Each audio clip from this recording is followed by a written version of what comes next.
What's up, everybody? Welcome back to ICNV Drivers Edition. And today I'm gonna try to do something I'm hardly ever very successful at, and that's shooting a video in one take. So the C8 ZR1, there's been a lot of information that's come out. I don't even know if you guys know everything that came out, so let's do just a quick rundown. So if you don't remember, or we've had this discussion, that a lot of people are in, I'm not gonna say a lot, majority of people are paying over MSRP for their C8 ZR1.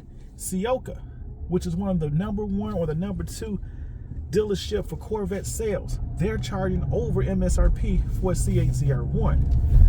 We've seen one of our favorite YouTubers who said they would never pay over MSRP for a C8 has now paid over MSRP for a C8 ZR1. And we've seen multiple dealerships, mostly in California, raise the price to a C8 ZR1 for $500,000. Right, the C8 ZR1, not the C8 ZR1X, which pricing just recently came out. And I think all of this is significant. Oh, wait, I forgot. We had a dealership actually purchase a used C8 ZR1 from somebody and then turn around and offer it for sale for $450,000. So I think I caught everybody up on what we talked about in the past on my videos. But since then, we've actually had a C8 ZR1 sale in the $400,000 range, and if I'm not mistaken, it might have been two, because the dealership that was asking $450,000 for their C8 ZR1, I don't believe they have it anymore. And what's even funnier about that is, just recently, August 1st or maybe July 30th, a C8 ZR1 went through the auction and sold for over $390,000. So what does that say? That says that the C8 ZR1 at this point in time is definitely moving for the money.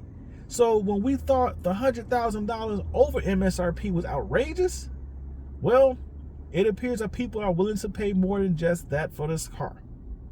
So if you ask me, I think this is an obvious sign that GM dropped the ball again. Let's talk about it.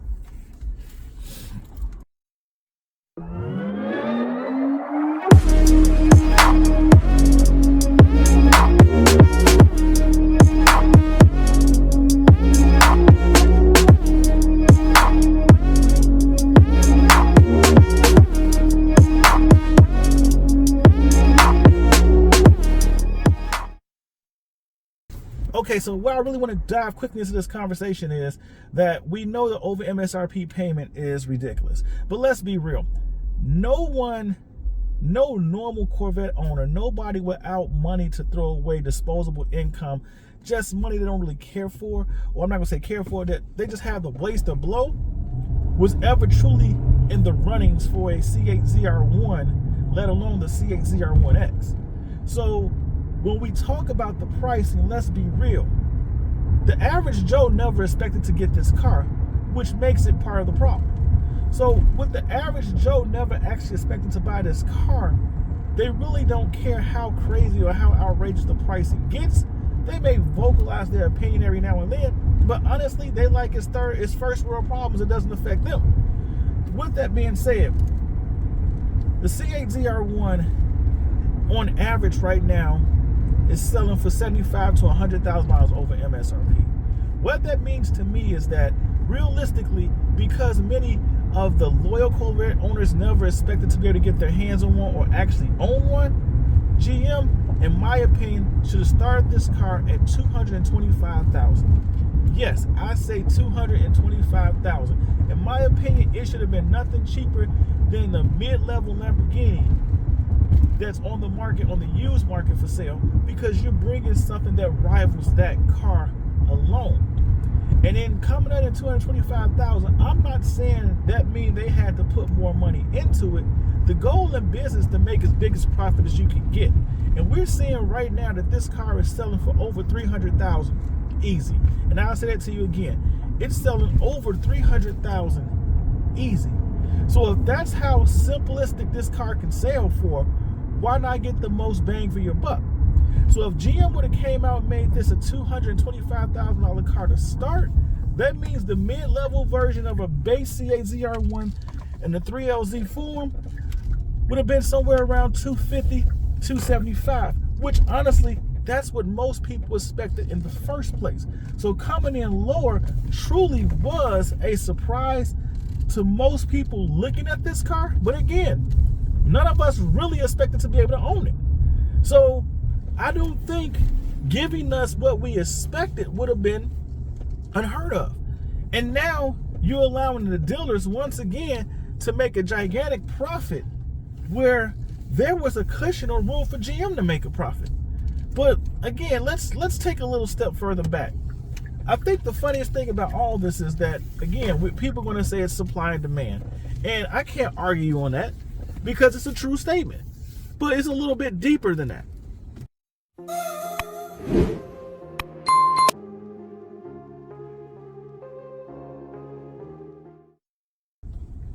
So why do I say it's bigger than that? And let me explain to you why. The actual C8 ZR1 market, or should I say the C8 ZR1X market, has become interesting. Because the normal person that we would think that will own a Corvette isn't the person that's owning this Corvette. And let me explain. I was recently at a supercar car show. And at this event, I'm having a conversation with a guy that I don't really know deeply, but I do know we have short conversations every time that we see each other because we see each other at different events.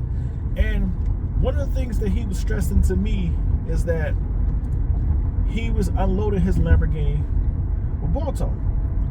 And the reason why he was unloading his Lamborghini Rebalto is because right now he feels like this is the time that you should be investing more money, because a lot of people are going to become millionaires, and the right investment for multi-millionaires can almost bring them close to being a billionaire. This is what he was having the conversation with me. So he felt like right now him spending $600 or $700 plus thousand on a Rebalto just isn't the move for him. So what he wants to do is downgrade to one of these $300,000 C8 ZR1s. He said it's a fun car, it has a lot of power, and he feels like he can enjoy that and still be in the mix instead of having over $700,000 locked up into a car that may appreciate a few years down the line. But right now, he feels like he can take that money and make that money into something more where he can get another Rebalto down the line. And so I'm sitting there with him like, that's an amazing concept and approach, because I really never would have considered a Lamborghini Rebalto owner actually considering getting a C8 ZR1 or a C8 ZR1X. And my thought process would be more of the entry level, say, Huracan buyers, or maybe even a McLaren GT buyer that would consider getting a ZR1 or a ZR1X, because for the same money you can actually get a lot more car. Now, what's funny about this is, after having this conversation with this individual, I want to say about 4-6 days later, Wheel Motivation drops a video saying practically almost the same exact thing. So I'm one of those people that believes things happen in threes, especially if it's meant for me to really pay attention to something like that. But when this information is constantly being shared with me or brought to my attention, because honestly, I watch Wheel videos. I'm not an every release Wheel video, or should I say Wheel Motivation video watcher. I may watch Wheel Motivation videos while I'm at the airport. I don't follow his videos in order, and I scroll through every now and then something catches my eye, I will watch. But it's funny because the moment he released this video, it popped up in my feed. And I thought it was funny, but they say the phones be listening. I thought it was funny because I had just really had this conversation, or a very similar conversation, less than a week ago. So now he said it.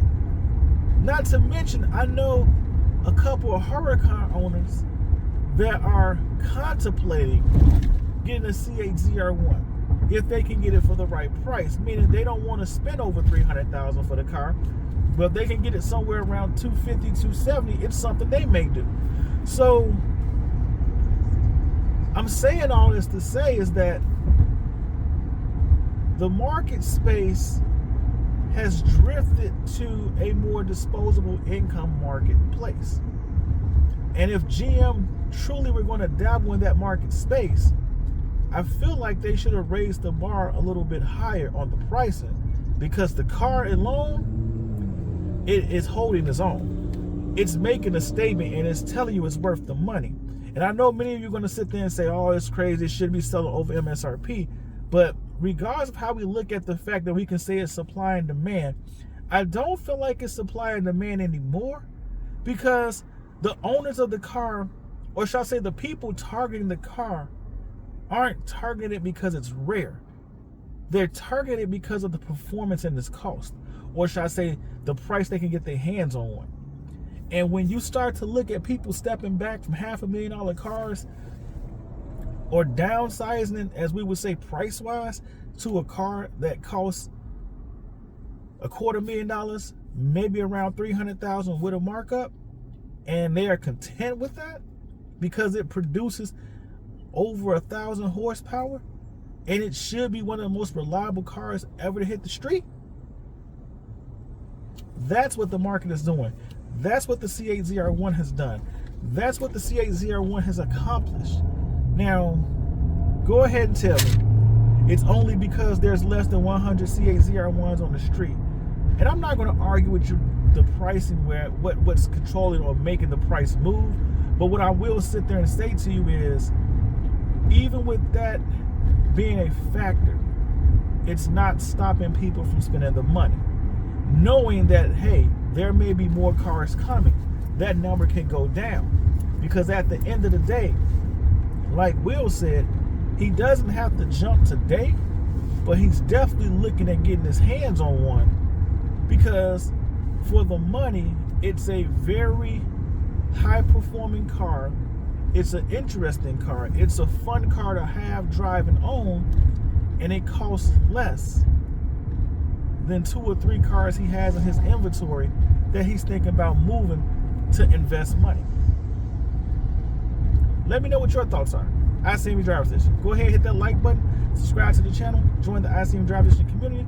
We are an interactive community, which means if you hit me up on any one of my social media platforms or in the comments below, I do my best to respond. And if the topic you bring up is interesting enough, I may even shoot a video on it. But don't forget, we're also a channel for car enthusiasts that love to drive cars that make you turn your head, that aren't your everyday people movers. So if you're one of those individuals, go ahead, lock into the channel. We have more interesting content coming your way, and you don't want to miss out. But don't forget, we were all made in his image and given dominion over the world, which means we weren't just meant to be. So chase your dreams, build your visions, never ever give up, and embrace your own identity. It is okay to be unique. He's not done with you, and he's definitely not done with me. Don't be afraid to embrace your calling and walk as you were meant to be, because guess what? He gave you everything that you needed to be the best version of you that you could be. Just remember to stay humble, stay focused, and stay blessed. And I'll see you in these streets. Peace.